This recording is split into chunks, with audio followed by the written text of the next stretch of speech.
Hey everybody, Tolker here, bringing your first in-depth artifact overview guide. Now, as more artifacts are released or more stats are added to the game, we'll be probably going back to this guide. However, this guide is here to help you get the basics of the artifacts down, what you're looking for in potential stats and substats, and my suggestions on how to build your teams. So let's jump right into it. So first of all, there's 5 different artifact slots, which correspond to each artifact type. We have the flower, feather, timepiece, grail or goblet, and hatter mask. So the more simple ones are the feather and the flower, so let's start there. Flower has an HP flat stat, which is going to be there regardless of which flower you get. All of the flowers are going to be HP flat, so you're never going to be looking for a different main stat. Every flower could potentially be a good flower in terms of substats, but you don't need to get a specific stat in the main stat for your flower. So the available substats for the flower are the following. You can get HP percent. You can't get HP flat, it's already your main stat. You can get attack percent and flat attack, defense percent and flat defense, elemental mastery, energy recharge, crit rate, crit damage, and healing bonus. Now, for all of your characters, having that attack percent or attack flat is going to be a blessing. You can make sure to increase your damage of your elemental skills, as well as their overall DPS.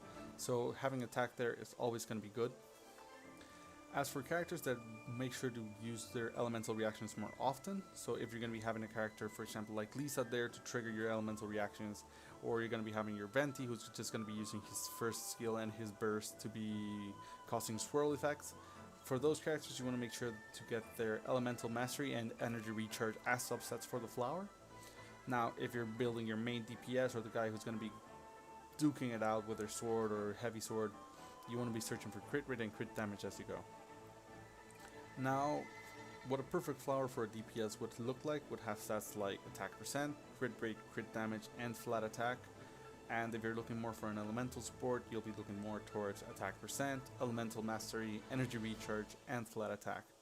Now, when it comes to healers, for example, someone like Barbara, you might want to forsake that flat attack or that percent attack for an HP percent and the healing bonus. So you might want to look something like an attack percent, HP percent, healing bonus, and then some elemental mastery or energy recharge to make sure you get those healings out more consistently. Now with the feather, it's a pretty similar situation. The main difference is that the feather's flat stat is the attack.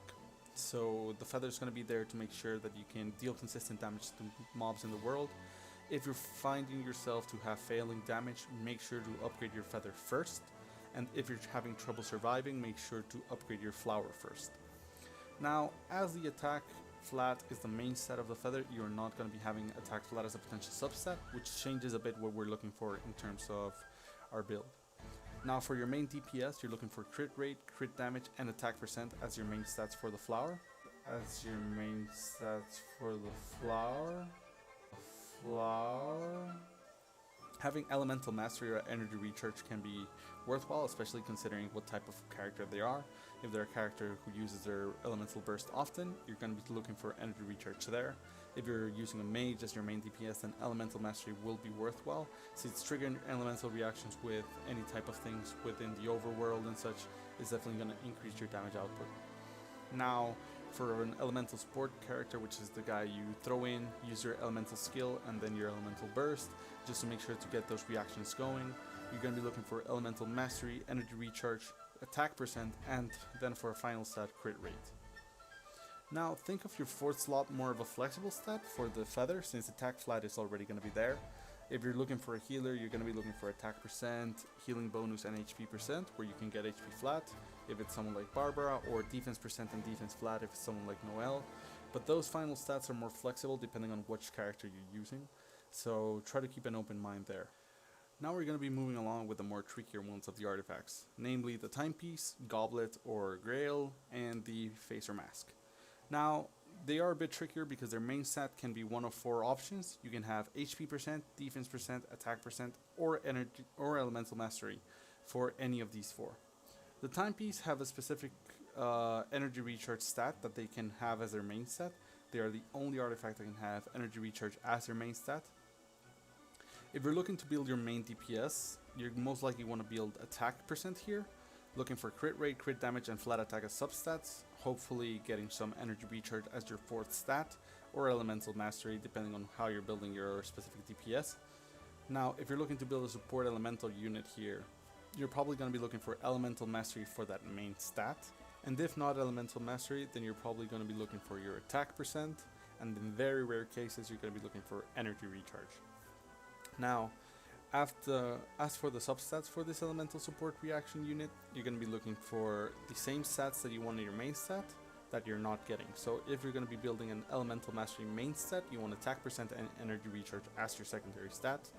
If you're going to be using attack percent as your main stat, then elemental mastery and energy recharge as your secondary stats. Try to make sure that you get all of those there, especially the elemental mastery for your different elemental reactions. Now finally, as we go to the support, if you're going to be having your support be only a healer, for example, if you're going to have only Barbara to use her ultimate and sometimes her elemental skill, in that case you want to make sure to build them with energy recharge as their main stat, looking to have the secondary stats which scale off of them. So for Barbara's case, HP percent and HP, for Null's percent and defense, and make sure to build them accordingly in that way. More often than not, having attack percent is a good option, and having attack percent and attack flat as a subset are also good options. Now when it comes to the grails or goblets, you're going to be looking for something different. Now they're simpler but more complex in the way that you know easily what you want for the goblet. However, it is harder to get as they have such a big variety on the main stat.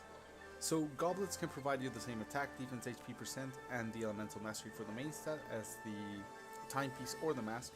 However, they can also provide you physical damage bonus or any specific elemental damage bonus. For example, they can provide you hydro damage bonus, geo damage bonus, pyro damage bonus, cryo damage bonus, so on and so forth. Now usually on your main DPS you will be looking for physical damage bonus. So if you're using a Razor, for example, a Jean, the physical damage bonus for your main attacking unit is going to be increasing their overall DPS by a very large amount. This is not the case, however, for mages, as mages always have their abilities use elemental damage bonus.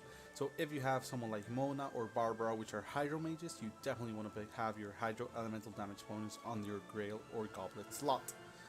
Now, as they have a very unique main stat, you have the option for your substats to be the more optimal options. For example, for your main DPS, you can have attack percent, crit rate, crit damage, and attack flat as your optimal best out of best slots. You usually want to go for 2 to 3 of these slots at least when building your main DPS until you can find the perfect piece.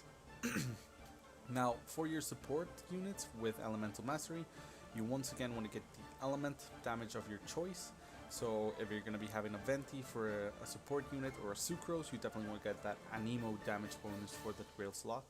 And aside from that, get elemental mastery, attack percent, flat attack, and then some either energy recharge or crit rate for your final fourth stat. When it comes to healing, healers do not particularly care because they are not dealing specific damage if you have them uniquely as a healer. So for them, in this case, you can also have the healing bonus for your main stat, or attack, HP, or whatever their secondary stat would be most beneficial here. And finally, we have the masks or the headpiece. Now, the headpiece, in my opinion, is the more flexible and complex of all the pieces, mainly because you have multiple decisions to make. The first is, if possible, and if you can complete your 4-piece set with the other 4 artifacts, you should, as the headpiece also allows you to include different 1-piece set artifacts that reduce the time that you're affected by certain elements, which would be ideal. Now, if you are unable to do so because you have a very good 5-star piece or 4-star piece for your headgear that goes incredibly well with your artifact set, then go right ahead and use that one. But if possible, try to hold that slot for one of the additional 1-piece sets. Now, aside from that, the headpiece can provide you with crit rate, crit damage, and healing bonus, aside from the attack, defense, HP, and elemental mastery that all of the goblet, the timepiece, and the headpiece can offer. For your main DPS, the crit rate is probably going to be your go-to stat unless your weapon already gives you crit rate. If your weapon gives you crit rate, then crit damage is going to be your top priority for the headpiece if you're going for your DPS class. Now, if you're going to be focusing on your healer, then the healing bonus is probably going to be the one that shines the most, giving you the availability of having attack percent, HP, and HP percent, or elemental mastery, and energy recharge for the other stats. As the same for crit rate and crit damage, you're going to be using these interchangeably depending on how your other substats are working, and if your weapon has crit rate or crit damage, or attack percent or physical damage. The main idea here is that you can elevate your crit rate of your main physical damage dealer with this piece, and be able to graduate from having to use the Berserker set to be able to have any chance of getting a crit. Also, the higher the crit rate you have, the more consistent you'll be dishing out high damage. So for this artifact piece, the main priority is to get that crit rate if you do not have a weapon that already provides it, and in the case that you do, provide the crit damage to increase your DPS by a very large amount. Now, for your more elemental supports, you're definitely going to be looking for either elemental mastery or attack percent, as it is both a great choice, and depending on your other equips, you're going to be wanting to rotate between your timepiece. If your timepiece has elemental mastery, then your mask can have attack percent, and if your timepiece has attack percent, try to go for elemental mastery on your mask.